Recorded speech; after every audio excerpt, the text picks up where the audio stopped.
Hello guys, स्वागत है आपका सिटीजन जी चैनल पर। और आज से हम स्टार्ट कर रहे हैं इस चैनल की फेवरेट सीरीज में से एक क्रीप शो का सीजन 4, जो कि अभी हाल ही में रिलीज हुआ है। इसमें 6 एपिसोड्स हैं और हर एक एपिसोड के अंदर है 2 टेल्स, यानी कि टोटल 12 टेल्स। क्रीप शो के बारे में अगर आप नहीं जानते तो चैनल पर पूरी प्लेलिस्ट मौजूद है, जिसमें आपको सारी मूवीज भी मिल जाएंगी और साथ में पिछले तीनों सीजन भी आप चेक कर सकते हो। तो ज्यादा देर ना करते हुए जल्दी से स्टोरी स्टार्ट करते हैं।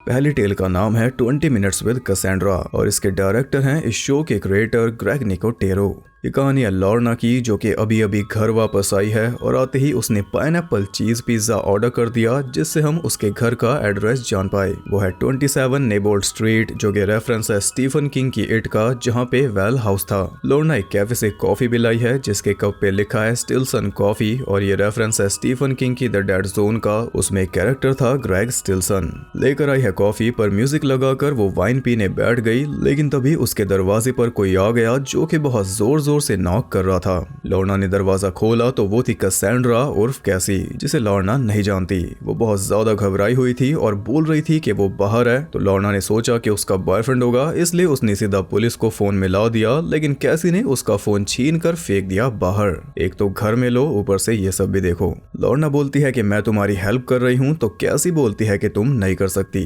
बाहर एक मॉन्स्टर है जो 20 मिनट के अंदर घर में घुस जाएगा और तुम्हें मार देगा। चाहे तुम कुछ भी कर लो, अब तुम नहीं बच सकती। अगर भागोगी तो अभी मार देगा, और अगर किसी को मदद के लिए बुलाओगी तो उसे भी मार देगा। ये तुम्हारी लाइफ के आखिरी पल है, इन्हें खुलकर जी लो। ये सब सुनकर लॉर्ना का रिएक्शन था, बैगन किसे घर में घुसा लिया। इन दोनों एक्ट्रेसेस को आपने हाल ही में देखा होगा माइक फ्लैनेगन की the fall of the house of Usher में, क्योंकि इस टेल के राइटर हैं माइक के भाई जेमी फ्लैनेगन, जो कि अशर के भी राइटर और प्रोड्यूसर हैं। खैर, लॉर्ना उसे पागल समझ रही थी, तो वो कहती है कि एक बार म्यूजिक बंद करो, फिर बोलना लॉर्ना।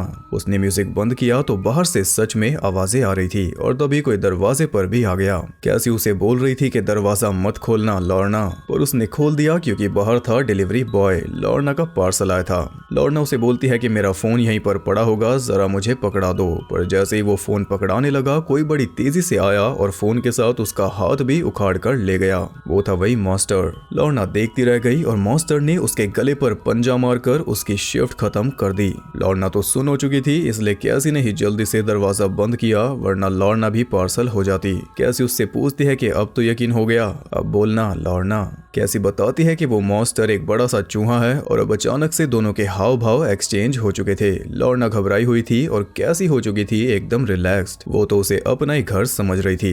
वो लॉर्ना की फैमिली फोटो देखती है, जिसमें उसका हस्बैंड और बेटी थे। इससे पता चलता है कि इसका डिवोर्स हो चुका है। जिस बीच कैसी उसके घर को टटोलने में बिजी थी, इसी बीच वो विंडो से बाहर निकलने का ट्राई कर रही थी, पर तभी वो मॉन्स्टर उसके सामने आ गया और लॉर्ना उस पर अंधाधुंध चाकू चलाने लगी। आज के टाइम में ऐसा मॉन्स्टर आपको सिर्फ क्रीप शो में ही दिखाई देगा। खैर, विंडो में वो फिट नहीं हो पाया, इसलिए वापस चला गया, और अब लॉर्ना भी समझ गई कि बाहर जाना घातक साबित होगा।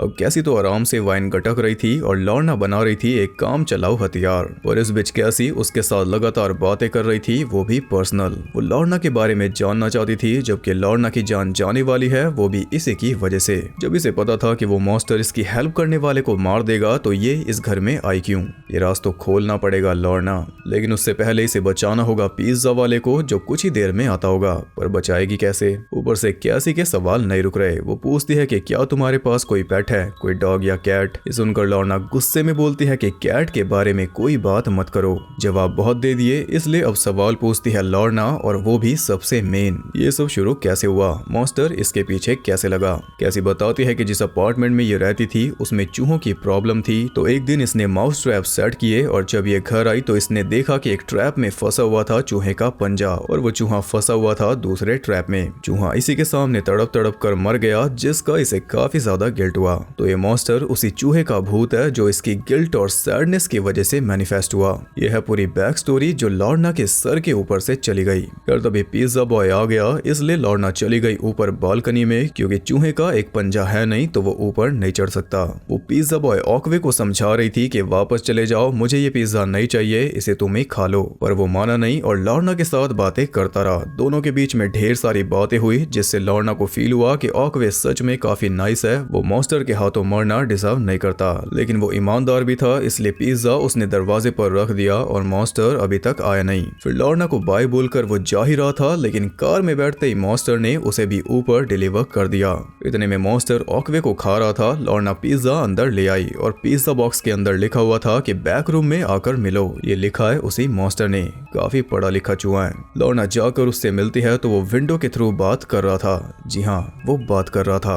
वो बताता है कि असली मॉन्स्टर कैसी है। वो जानबूझकर लोगों को इसमें इन्वॉल्व करती है और जब वो मर जाते हैं तो वो आगे बढ़कर किसी और को फंसा देती है। लॉर्ना बोलती है कि एक दिन तुम उसे पकड़ लोगे, तो मॉन्स्टर बोलता है कि मैं तो उसे पकड़ ही नहीं रहा, उसी का मॉन्स्टर हूँ तो उसे क्यों मारूंगा, मैं तो उसे मारता हूँ जिसे वो फंसाती है। लॉर्ना बोलती है कि ये क्या बात हुई, तो वो बोलता है कि उसका मॉन्स्टर, उसके रूल्स। ये बोलकर वो लॉर्ना को मारने वाला था, पर उससे पहले लॉर्ना ने उसे जलाकर दूर कर दिया। फिर वो जाकर कैसी से पूछती है कि तुमने ऐसा क्यों किया, मॉन्स्टर तुम्हारे पीछे है ही नहीं, वो सिर्फ उसे मारता है जो तुम्हारी हेल्प करता है, तो तुमने मुझसे हेल्प क्यों मांगी, तुम्हारी मुझसे क्या दुश्मनी। लॉर्ना को याद आया कि उसने कैसी को देखा था कैफे में जब ये कॉफी ले रही थी, वहीं से कैसी इसके पीछे लग गई, पर इसने तो कुछ किया ही नहीं था। फिर क्यों?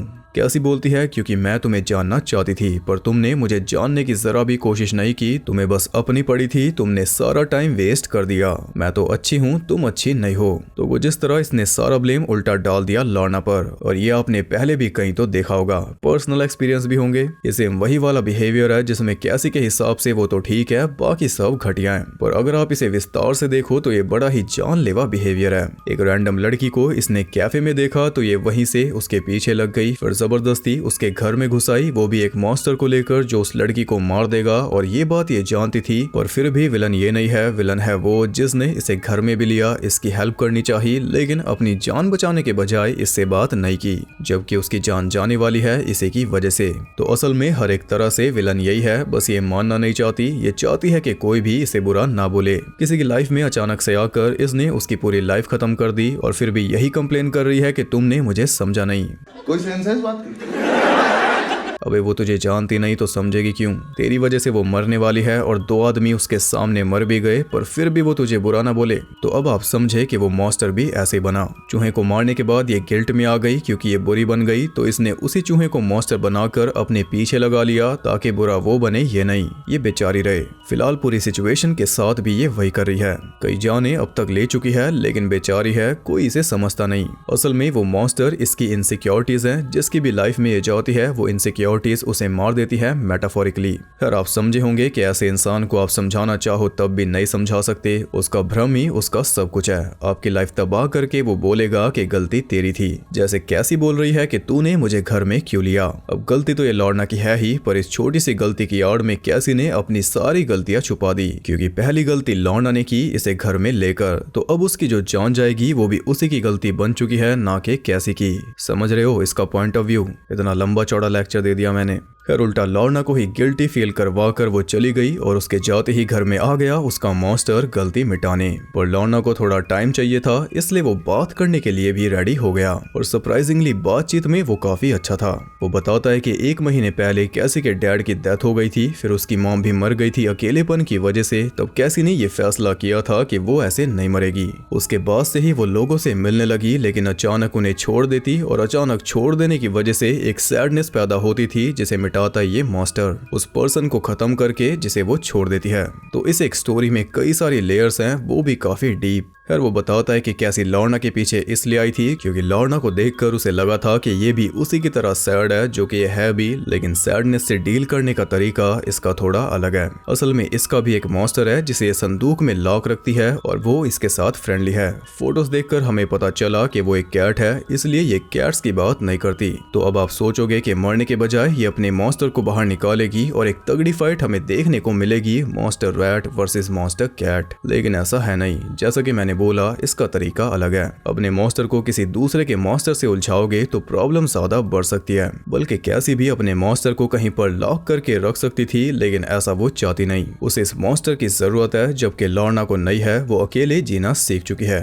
फिर मॉन्स्टर उससे वही सवाल पूछता है जो कैसी ने भी पूछा था, लेकिन इसने जवाब नहीं दिया था। तुम्हारी लाइफ का सबसे बड़ा फेलियर क्या है? वो बताती है कि हाई स्कूल में एक लड़का था जिसे कोई भी पसंद नहीं करता था, क्योंकि वो थोड़ा मोटा था और उसके अंदर से बिल्लियों की स्मेल आती थी। एक दिन वो हॉल में बैठकर रो रहा था और ये उसे इग्नोर करके चली गई थी। तो अब जब ये कभी एकांत में बैठती है तो इसे वही पल याद आ जाता है। अगर ये उससे बात करती तो उसे बेहतर फील होता और इसके मन पे ये बोझ भी ना रहता जो अब जिंदगी भर के लिए रह गया। सारी बातचीत के बाद मॉन्स्टर उसे बताता है कि वो भी थक चुका है। तो लॉर्ना उसे हिम्मत देती है और इसी के साथ ये टेल होती है खत्म। इस टेल में कई सारी लेयर्स थी और कई सारे मोरल्स भी। इस साइकोलॉजिकल ज्यादा थी, इसलिए कोई गलत एंडिंग इसे नहीं दे सकते थे, तभी एंडिंग दी नहीं। अब वो आपके ऊपर है। इस टेल का मेन टॉपिक था अकेलापन। सभी अकेलेपन के शिकार थे, चाहे लॉर्ना हो, कैसी हो, ऑकवे हो या फिर मॉन्स्टर ही क्यों ना हो। पर इससे डील करने का तरीका सबका अलग था। लॉर्ना के तरीके थे कॉफी, वाइन, म्यूजिक, पिज्जा। कैसी का तरीका था दूसरों को ब्लेम करके बुरा फील करवाना। मॉन्स्टर के पास तो ऑप्शन ही नहीं था, पर सबसे बेस्ट तरीका था पिज्जा बॉय ऑकवे का, वो था बातचीत। इसी टेल में हमने देखा कि बातचीत करने से काफी कुछ हल हो सकता है। अकेलापन भी दूर हो सकता है। किसी को आप चीयर कर सकते हो, किसी का मन हल्का हो सकता है, कोई आपको बेहतर जान सकता है। कैसी की प्रॉब्लम ये भी थी कि उसने कभी अपने मॉन्स्टर से बात की नहीं, जबकि लॉर्ना का अपने मॉन्स्टर के साथ सब कुछ सेटल था। और इन मॉन्स्टर्स का मतलब है लालच, घमंड, इनसिक्योरिटी, अकेलापन, जो किसी के भी साथ हो सकते हैं, पर इनके जरिए आप किसी और की लाइफ खराब ना करें, ये भी इस टेल में बताया गया। सेकंड टेल का नाम है स्माइल। ये कहानी है फेमस फोटोग्राफर जेम्स की, जिसे अभी अभी एक मानवीय अवार्ड मिला है उसकी एक फोटो के लिए। अपनी वाइफ सैरा के साथ वो अवार्ड फंक्शन में से निकला तो निकलते ही सैरा ने वीडियो कॉल की अपने बेटे मैक्स के पास, जो कि फिलहाल घर पे है। इतने में जेम्स की फैंस उससे मिल रही थी और वो उसके साथ फोटोज लेना चाहती थी, लेकिन उसने मना कर दिया। उसे पसंद नहीं कि कोई उसकी फोटो ले, फोटो लेने का काम उसका है। फिर वहां से वो दोनों पहुंचे बाहर डिनर करने, तभी एक आदमी आया और उनकी फोटो लेकर उन्हें पकड़ा कर चला गया। फोटो तो अच्छी थी, लेकिन उसमें एक दिक्कत थी। फोटो ली गई थी काफी पास से, लेकिन आई थी दूरी से। यानी फोटो को देखकर लग रहा था कि उसे थोड़ी दूरी से लिया गया हो। वो दोनों उसी दूरी पर पहुंचे जहां से वो फोटो ली हुई लग रही थी। तो वहां पर उन्हें एक और फोटो मिली, वो भी एकदम इसी सेकंड की। लेकिन ये तो इम्पॉसिबल है, दूर से किसी ने फोटो ली, पर ये इनके पास कैसे आ गई? वो फिर से उसी दूरी पर जाते हैं जहां से ये वाली फोटो ली गई। तो वहां पर पड़ी थी एक और फोटो, जिसे जेम्स ने उठा लिया, पर सैरा ने बोला कि रुको, अभी ये फोटो मत देखना, क्योंकि ये बस कोई प्रैंक है। ये साबित करने के लिए उसने अपनी सैंडल्स उतार कर हाथ में पकड़ ली। अगर इसी पल की फोटो आएगी तो इसकी सैंडल इसके हाथ में होगी, वरना पैर में। और फोटो देखकर दोनों ही हिल गए, क्योंकि फोटो के अंदर सैंडल्स इसके हाथ में है। ये तो कोई ट्रिक हो ही नहीं सकती। फोटो तो सैंडल उतारने से पहले उठा ली थी, तो फिर ये हुआ कैसे? जेम्स को लग रहा था कि ये सैरा की प्लानिंग है, लेकिन सैरा ने कुछ भी नहीं किया। तो वो दोनों इस फोटो वाली दूरी पर जाते हैं तो वहां पर फोटो पड़ी थी मैक्स की। जेम्स जान चुका था कि आखिर ये क्यों हो रहा है। तो ये तब की बात है जब सैन मिगल नाम की जगह पर वॉर वाले हालात थे। गोलियां चल रही थी, जिनके बीच लोग अपनी जान बचाकर भाग रहे थे, और वहां पर ये ले रहा था फोटोज। तब इसने दो बाप बेटे को देखा जो रिवर को पार करते हुए डूब रहे थे, और ये उन्हें बचा सकता था, लेकिन इसने क्या किया? उनकी लाचारी की फोटोज ली। उसी फोटो ने इसे अवार्ड दिलाया, लेकिन फोटो में मौजूद दोनों मारे गए, और अब खतरा है इसके बेटे के ऊपर। अब क्या ये उसे बचाएगा या उसके भी लाचारी की फोटो लेगा? ऑब्वियसली अपने बेटे को तो बचाएगा, पर किसी और के बेटे को बचाने के बजाय इसने फोटो लेना ज्यादा जरूरी समझा। खैर दोनों ने जल्दी से घर पहुंचकर पूरा घर छान मारा, और मैक्स आराम से सो रहा था काउच पर। तभी अचानक पूरा घर हिलने लगा और जेम्स की ली हुई सारी फोटोज क्रैक हो गई। सामने रखे कैमरा ने एक फोटो ली तो सैरा बोल रही थी कि इसे मत देखना, फिर भी जेम्स ने देख ली। तभी वो देखता है कि मैक्स बाहर पूल में डूब रहा था। वो भी जल्दी से जाकर पूल में कूद गया, लेकिन मैक्स तो पूल में था ही नहीं, वो था बाहर। लेकिन असल में वो वही आदमी था जिसकी फोटो इसने ली थी। इसने तो उसे नहीं बचाया था, पर वो फिर भी इसे हाथ दे रहा था, लेकिन इसने उल्टा उसे ही पानी में खींच लिया और फिर पानी में ही उसका गला दबाने लगा। इसी बीच सैरा ने भी वो फोटो देख ली तो उसकी चीख निकल गई, क्योंकि जिसका गला जेम्स घोट रहा है वो है इनका बेटा मैक्स, जो कि अब मर चुका है जेम्स की वजह से। यही फोटो कैमरा ने ली थी। इसी के साथ ये टेल हुई खत्म। तो इसमें मोरल ये था कि अपना समझकर किसी जरूरतमंद की मदद कर देनी चाहिए, खास करके तब जब आपकी मदद से उसकी जान बच सकती हो, नहीं तो टाइम बड़ी खराब चीज है। थर्ड टेल का नाम है दी हैट। ये कहानी है जे नाम के राइटर की, जो फिलहाल राइटर्स ब्लॉक से गुजर रहा है, यानी कि लिख नहीं पा रहा, आइडियाज नहीं आ रहे। ये बनना चाहता है फेमस हॉरर राइटर स्टीफन बाकमैन जैसा, जो कि रेफरेंस है स्टीफन किंग का, क्योंकि स्टीफन किंग का पेन नेम था रिचर्ड बाकमैन। इसकी वाइफ एस्ट्रिड इसे काफी सपोर्ट करती है और वो एक आर्किटेक्ट है, लेकिन उसका भी कुछ खास नहीं बन रहा। दोनों की हालत सेम है, पर जे की जो एजेंट है निकोल, वो चाहती है कि जे उसे ज्यादा से ज्यादा मटेरियल लिख कर दे। वो बताती है कि सभी राइटर्स का कोई ना कोई गुड लक चार्म होता है जिसके बिना वो नहीं लिख पाते। तुम भी अपना ढूंढ लो अगर स्टीफन बाकमैन जैसा बनना है तो, क्योंकि बाकमैन के पास भी एक हैट थी जो कि फिलहाल निकोल के पास मौजूद है। बाकमैन ने जो भी किताब लिखी उसमें यह हैट उसके साथ थी, पर आखिर में बाकमैन ने राइटिंग छोड़ दी, पता नहीं क्यों। और जे को पता करना भी नहीं, उसे बस ये हैट चाहिए। काफी जिद करने पर निकोल ने वो हैट जे को दे दी, उसके बॉक्स में पैक करके। घर पहुंचकर उसने एस्ट्रिड को वो हैट दिखाई तो दोनों ने अपनी अपनी हैट पहनकर फोटोज ली और इंस्टा पर डाल दी। फिर जे उस हैट को पहनकर लिखने बैठा, लेकिन लिखा नहीं गया। ऐसे ही बैठे बैठे पूरा दिन निकल गया, लेकिन कोई आइडिया उसके दिमाग में आया नहीं। जबकि उसने सोचा था कि हैट को पहनते ही हाथ अपने आप चलने लगेंगे, पर अभी तक तो ऐसा हुआ नहीं। परेशान होकर उसने जबरदस्ती उस हैट को पकड़कर बोला कि कुछ कर, और तभी अचानक उसकी आंखों में कुछ हुआ, जिसके बाद उसके हाथ सच में अपने आप चलने लगे। टोपी काम कर गई। एक दिन में उसने पूरी किताब खत्म कर दी। निकोल भी काफी इम्प्रेस थी, लेकिन उसे और ज्यादा मटेरियल चाहिए था, तो जे फिर से काम पर लग गया और ऐसे ही काम करते करते वो बन गया नंबर 1 राइटर। उसकी तुलना बाकमैन से होने लगी, पर अब ना तो वो सोता और ना खाना खाता, बल्कि वो तो अपने रूम से निकलता ही नहीं। 3-4 दिन बाद बाहर आता और दूध पीकर फिर से अंदर चला जाता। इससे एस्ट्रिड काफी परेशान थी, लेकिन जे को तो टाइम का पता ही नहीं चलता। उसे पता ही नहीं कि 3 दिन कब बीत गए। होश में रहेगा तब तो पता होगा। इस पे टेक ओवर कर लेती है वो हैट। एस्ट्रिड को उससे बात करनी थी, लेकिन उसके दिमाग में आइडियाज बह रहे थे, इसलिए वो तो काम पर लगा रहा। कुछ टाइम बाद उसने हैट को उतार कर उसके बॉक्स में रख दिया, पर उसने देखा कि उसके बाल झड़ रहे थे कुछ ज्यादा ही। तो इस बार वो बिना हैट के लिखने बैठा, लेकिन अब उसे कंप्यूटर का पासवर्ड तक याद नहीं। उसने काफी ट्राई किया, लेकिन हर बार गलत था। फिर आखिर में वो गया हैट लेने, लेकिन हैट पड़ी थी नीचे, वो भी बॉक्स के बाहर। पर ज्यादा उसने सोचा नहीं, हैट पहनकर ट्राई किया तो बात बन गई। फिर उसी वक्त हैट उतार कर उसने बिना हैट के लिखा तो लिखा गया कुछ ऐसा। ये लिखना तक भूल चुका है, अब हैट के सहारे के बिना ये कुछ भी नहीं कर सकता। मजबूरी में उसे हैट पहननी पड़ी और पहनते ही उसके हाथ भागने लगे। अब वो सीधा बाहर निकला अपने जन्मदिन पर, लेकिन उसे याद ही नहीं कि आज उसका जन्मदिन है। वो कहता है कि मेरा जन्मदिन तो नवंबर में आता है, तो एस्ट्रिड बोलती है कि कैलेंडर चेक कर, ये नवंबर ही चल रहा है। एस्ट्रिड ने काफी तैयारी कर रखी थी, पर उसे तो बस खाने से मतलब था। अब ये नहाता भी नहीं, क्योंकि हैट गीली हो जाएगी। एस्ट्रिड बोलती है कि हैट उतार के नहा ले, लेकिन वही तो नहीं करना, हैट उतारनी नहीं। आइडियाज आ रहे हैं, इतना रिस्क कौन लेगा। तब गुस्से में एस्ट्रिड खुद उसकी हैट उतारने लगी, लेकिन उसने उतारने नहीं दी। तो एस्ट्रिड ने उसे चॉइस दी कि या तो हैट रख ले या मुझे, तो उसने रख ली हैट। इसलिए एस्ट्रिड घर छोड़कर चली गई। पर जे को कोई खास फर्क नहीं पड़ा, क्योंकि उसके जाते ही जे के पास एक फोन आया, जिसके थ्रू उसे मिलने बुलाया था खुद बाकमैन ने। तो जे उससे मिलने पहुंचा और उसे देखते ही हम समझ गए कि उसने राइटिंग क्यों छोड़ी, क्योंकि हैट ने उसे पूरी तरह चूस लिया था। उसके दिमाग ने कई सारे फंक्शंस करने छोड़ दिए, जैसे कि चलना और बोलना।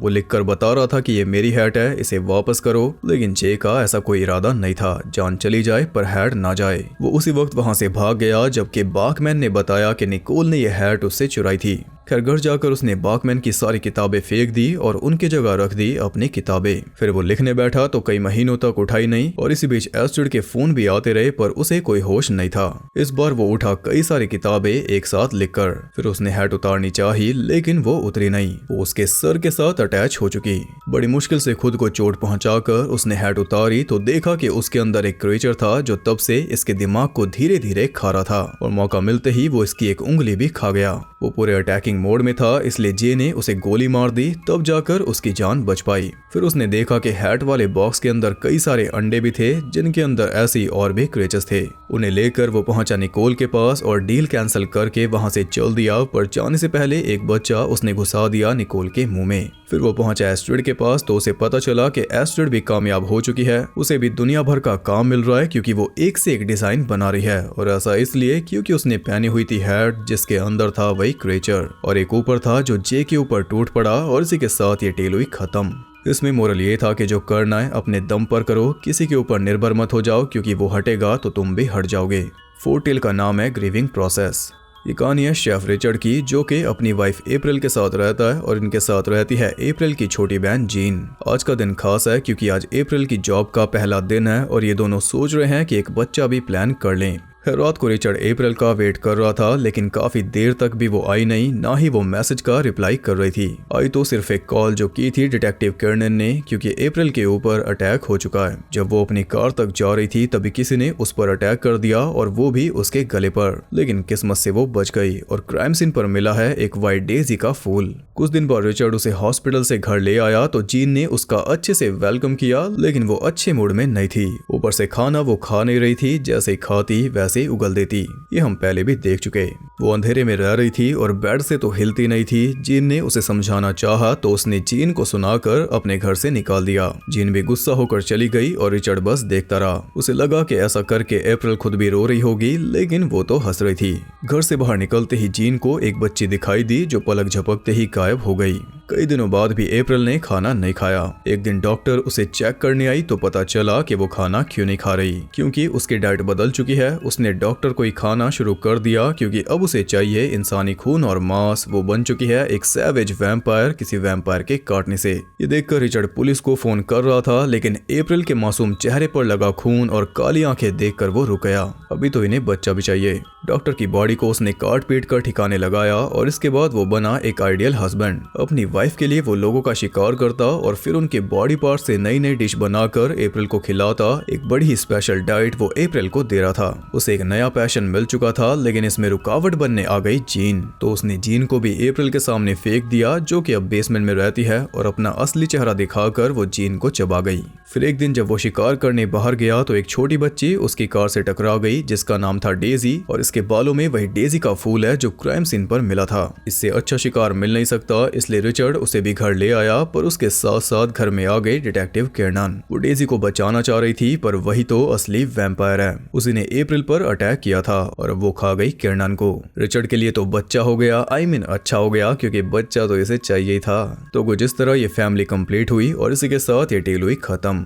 इसमें मोरल ये था कि गलत चीजों का साथ देना छोड़ दो। कोई गलत कर रहा है तो उसे समझाओ। अगर उसकी गलतियों को छुपाने लगोगे तो उसकी गलतियां बढ़ती जाएंगी और एक दिन ऐसा आएगा जब खुद उसकी गलतियों का शिकार हो जाओगे। तो बस आज की वीडियो में इतना ही। बाकी टेल्स आपको मिलेंगी नेक्स्ट पार्ट में, और वो कितनी जल्दी आएगा ये डिपेंड करेगा आपके कमेंट्स के ऊपर। तो कमेंट करके अपनी फेवरेट टेल जरूर बताना, और साथ में ये भी कि इस वीडियो से आपने क्या सीखा, एक चीज जो आपके दिमाग में रह गई। और अगर आप फर्स्ट टेल वाली कैसी का फेवरेट गाना बता सको तो और भी अच्छा होगा। जवाब थोड़ा क्रिएटिव है, देखते हैं कौन सोचेगा।